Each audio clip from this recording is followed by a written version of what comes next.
Բարև ձեզ սիրելիներս, Մայրենիի դասապատրաստման աշխատանքները սկսում ենք իմաստուն մաշտը դասով։ Նախապատրաստական զրույցի ժամանակ, երբ խոսում ենք հայոց լեզվի մասին եւ խոսում ենք մարտնչող զինվորի մասին, ասում ենք զինվորը ինչի համար է կռվում, պայքարում, ազնիվ պայքարը, երբ հայրենիքիդ համար ես պայքարում, ազգիդ գոյության համար ես պայքարում, բայց երբ ուրիշի հողերը զավթելու համար ես պայքարում, դա ազնիվ պայքար չէ։ Եվ խոսում ենք նաև այն մասին, որ զինվորը պետք է նվիրված լինի իր հայրենիքին, իր հողին եւ քաջ զինվորը երբեք չպետք է վախենա եւ մտածի փախչելու մասին։ Կաշտում ենք վերնագիրը իմաստուն մաշտը։ Առաջարկում ենք երեխաներին ենթադրություններ անել, ինչի մասին կարող է լինել այս դասը։ Նայում են նկարին, ասում են կռվի մասին, զինվորի մասին, գյուղացու մասին, ինչ ասես կարող են ասել երեխաները, եթե ծանոթ չեն տեքստին։ Մի փոքր հնարավորություն ենք տալիս զրուցելու եւ ասում ենք, որ մեր այս դասի հեղինակը Վարդան Այգեկցին է, ով առակագիր էր, հայ խոշորագույն առակագիրներից մեկն է։ Կաշտում ենք եւ բացատրում։ Իմաստուն մաշտը։ Նախ հարցնում ենք, ինչ է նշանակում իմաստուն։ Նշանակում է բանիմաց, խելացի, գիտակ, փորձառու։ Մի իմաստուն մարդ պատերազմի էր գնում։ Ինչ է պատերազմը, կռիվ, ճակատամարտ, երբ պայքարում են միմյանց դեմ երկու տարբեր բանակներ։ Նա երկու ոտքից կաղում էր, բացատրում են կաղ բառը, որ երբ մարդը համաչափ չի կարող քայլել, ոտքերի հետ կապված խնդիր է ունենում եւ ուղիղ չի կարող քայլել, ասում են, որ նա կաղ է։ Մի զինվոր նրան ասաց. «Ով ողորմելի, ուր ես գնում»։ Հարցնում ենք, երեխաներ, ողորմելին ինչ է։ Խղճահարության արժանի մարդ, խղճուկ, թշվառ։ Քեզ իսկույն կսպանեն, չէ՞ որ փախչել չես կարող։ Իսկույն բառն ենք հարցնում, ինչ է նշանակում իսկույն, միանգամից, անմիջապես։ Իսկ նա պատասխանեց. ով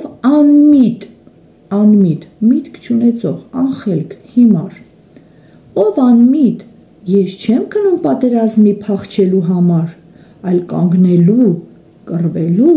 ու հաղթելու համար։ Հիմա հարցերով վերլուծում ենք դասը։ Ինչ ասաց զինվորը պատերազմ գնացող մարդուն։ Այստեղ մեկը կարող է ասել զինվորը բարի էր, մտահոգվում էր այդ մարդու մասին, չէ՞ որ պետք եղած ժամանակ եթե ուզենա փախչել, չի կարողանա։ Աշտարացումներ կարող են գտնել երեխաները։ Հետո շարունակում ենք քննարկումը եւ ասում ենք, ինչ պատասխանեց իմաստուն մարդը, որ ինքը գնում է ոչ թե փախչելու համար, այլ կանգնելու, կռվելու եւ հաղթելու համար։ Չէ՞ որ հաղթանակի համար պետք է նաեւ կամք, պետք է նաեւ հավատ իր ուժերի նկատմամբ։ Եթե մարդը վստահ չէ իր ուժերին, համոզված չի, որ ինքը պիտի հաղթի, հաղթանակը շատ դժվարությամբ կտրվի նրան։ Դրա համար մաշտը պետք է լինի ինքնավստահ։ Երրորդ հարցը. Քո կարծիքով ով էր նրանցից իրավացի։ Իրավացի նշանակում է ճշմարտացի։ Երեխաները այստեղ կարող են քննարկում անցկացնել եւ կարելի է բանավեճի մեթոդ կիրառել։ Մեկը կարող է ասել, որ զինվորն էր ավելի ճշմարտացի, մյուսը կարող է ասել, որ այս իմաստուն մաշտը։ Եվ թող երեխաները կարողանան իրենց կարծիքները ապացուցել։ Եթե կարողացան ընկերոջը համոզել, դա նույնպես մեծ առաջընթաց կլինի։ Պարտադիր բառացանկի բառերն են փախչել եւ հաղթել։ Փախչել բառի մեջ խն չն, հաղթել բառի մեջ խն թն։ Կարող ենք նաև ասել, որ այս երկու բառերն են գործողություն ցույց տվող բառեր են եւ կազմենք նախադասություններ։ Առած ասացվածներ ենք կաշտում զինվորի մասին եւ գրում ենք հրաշք տետրում։ Թույլերը զինակից չեն ունենում։ Զինակից, այսինքն զենքի ընկեր, զինվորական ընկեր։ Թույլերը զինակից չեն ունենում։ Ինչու համար, որովհետև միշտ թույլերի կողքից փախչում են ուժեղները, բայց մենք նաև գիտենք, որ ուժեղը պետք է միշտ օգնի թույլին։ Զինվորի թիկունքին հայրենիքի սերն է, այսինքն զինվորը մտածում է իր հայրենիքի մասին եւ դա ուժ է տալիս իրեն, ինչպես թիկունքին կանգնած հզոր մի ուժ, զինվորը ուժ է ստանում իր հայրենիքի համար պայքարելիս, հիշում է, որ կռվում է հանուն հայրենիքի։ Խաղում ենք վանկախաղը, բառերի վանկերը քանդվել են, վերականգնենք բառերը։ Գույները մեզ օգնում են, որպեսզի գտնենք, թե որ վանկը որ վանքին պիտի միացնել։ Բաշտակույնով ենք փորձում, փախչել, փախչել բառը ստացվեց։ Թել, հաղ, տեսնում ենք բառ չստացվեց, փոխում ենք տեղերը, ստացվում է հաղ, թել։ Հաջորդը եռավանք բառ է։ Պա,